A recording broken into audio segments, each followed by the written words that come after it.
새벽 1시 18분 TV조선 스튜디오 3번 복도에는 형광등만이 심야에 정막을 떨치듯 위닝 진동하고 있었다. 녹화가 잠시 쉬어가던 그 틈, 스태프들은 밀라이트 체크와 카메라 배터리 교체에 집중하느라 휴대폰을 내려놓을 겨를조차 없었다. 그리고 바로 그 순간 방송국 출입증이 없는 한 사람이 마치 오래전부터 그곳을 알고 있던 것처럼 매끄럽게 복도를 가로질렀다. 트레이닝 차림의 얼굴 절반을 모자로 가린 채 그녀는 스케줄표에 마이너스 06이라고 적힌 손바닥 크기의 종이를 손에 쥐고 있었다. 종이 위에는 누군가 볼펜으로 적어둔 2,000원 대기실이라는 글자가 진한 흔적을 남기고 있었는데 이는 누군가의 허술한 보안 메모가 예기치 않은 스릴러의 서막이 될 줄은 그때까진 아무도 몰랐다.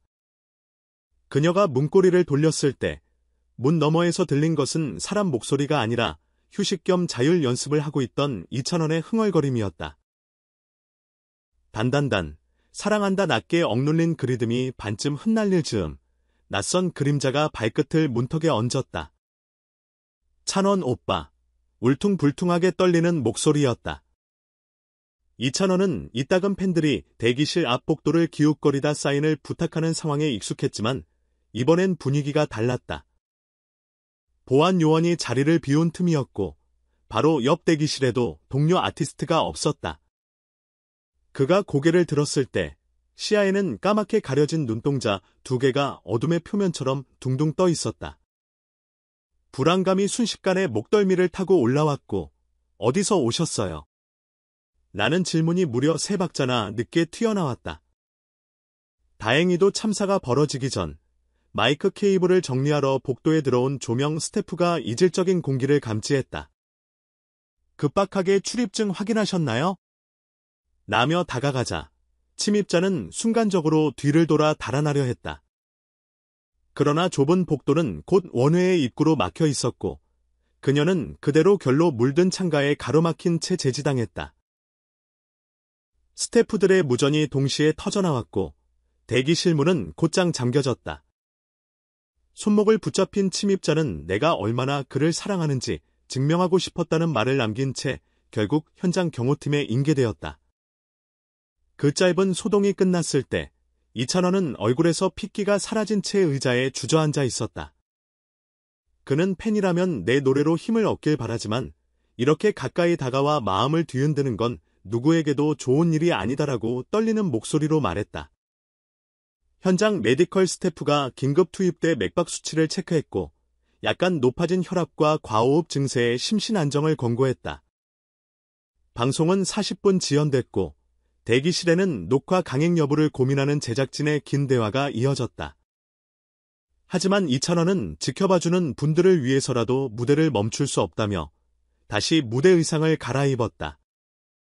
안무팀장은 그의 어깨를 두드리며 당신이 노래할 때 가장 빛난다는 걸 잊지 말라고 속삭였다.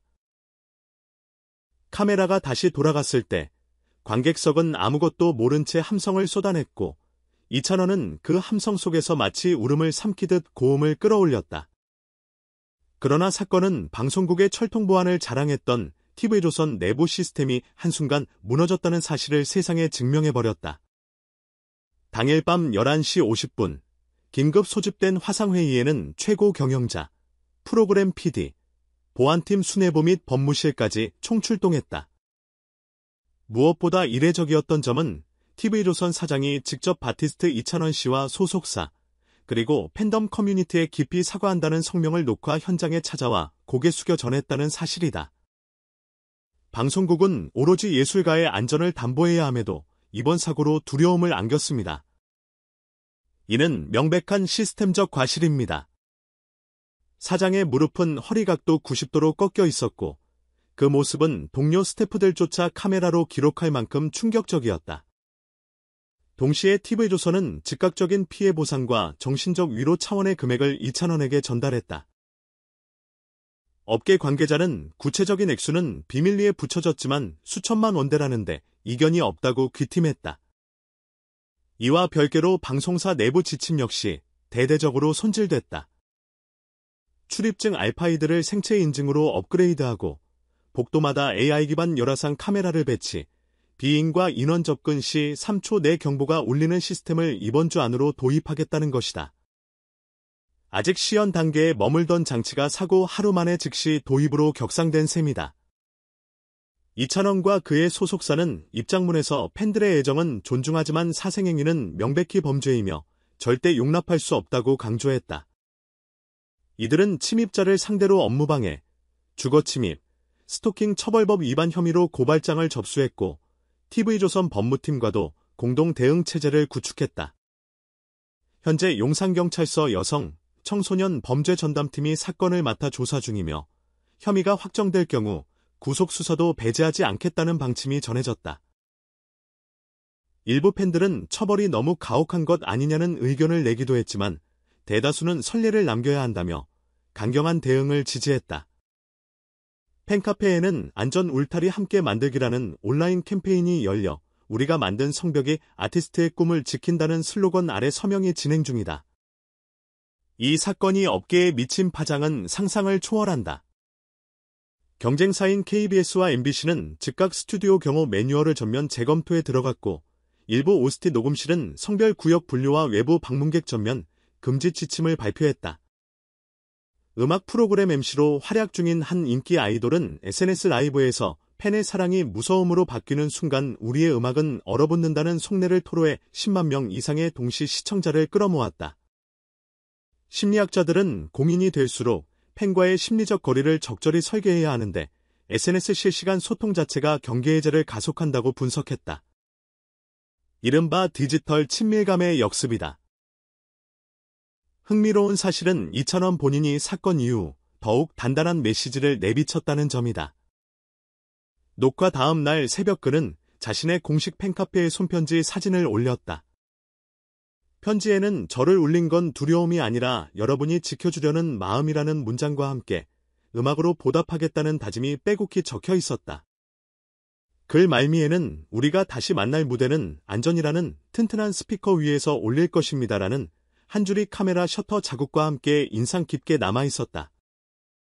그 글은 단숨에 4만 개의 좋아요를 기록했고 번역본이 해외 팬 커뮤니티로 퍼지면서 라는 영어 해시태그가 트위터 실시간 트렌드 5위까지 올랐다.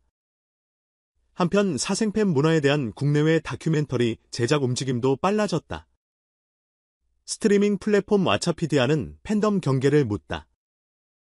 가제나는 6부작 프로젝트를 기획 중이며 첫 에피소드의 이찬원 사건을 심층 인터뷰로 다룰 예정이라고 밝혔다. 콘텐츠 담당자는 사랑이라는 이름으로 던진 호기심이 어떻게 집착으로 전이되는지 그리고 그것이 산업과 개인에게 어떤 상처를 남기는지 객관적으로 조망할 거이라고 설명했다.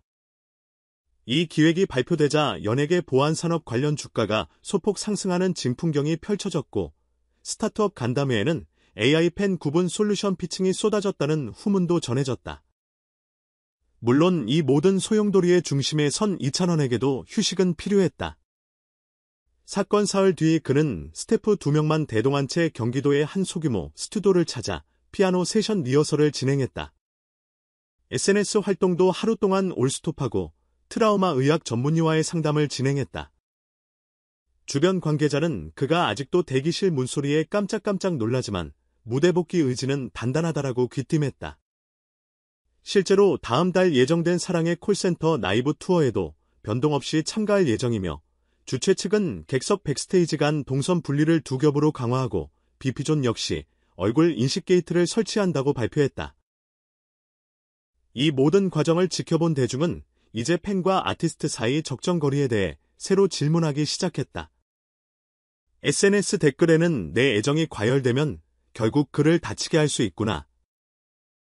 지켜보는 것도 사랑의 한 방식이라는 자성의 목소리가 늘었다. 동시에 무조건적인 애정을 요구하는 산업 구조도 문제라는 지적이 나왔다. 별다른 해결책이 당장 떠오르지 않지만 적어도 이번 사고가 관계의 온도를 다시 조정하는 계기가 되었음은 분명하다. 밤 1시 18분 그 시간 이후로 TV조선 스튜디오 복도의 불빛은 조금 더 밝아졌다. 보안 요원의 숫자도 2배로 늘었고 출입증 검표를 받는 순간 카메라가 자동으로 얼굴을 스캔한다. 그러나 그보다 더 달라진 것은 무대를 향해 걸어가는 이찬원의 시선일지 모른다. 그는 이제 관객석을 바라볼 때마다 사랑의 열기에 섞여 있는 역설적 위험을 동시에 감지한다. 하지만 노래는 멈추지 않는다. 어느 인터뷰에서 그는 팬이 있어, 내가 있고 음악이 있어, 우리가 있다고 말했다. 그리고 덧붙였다.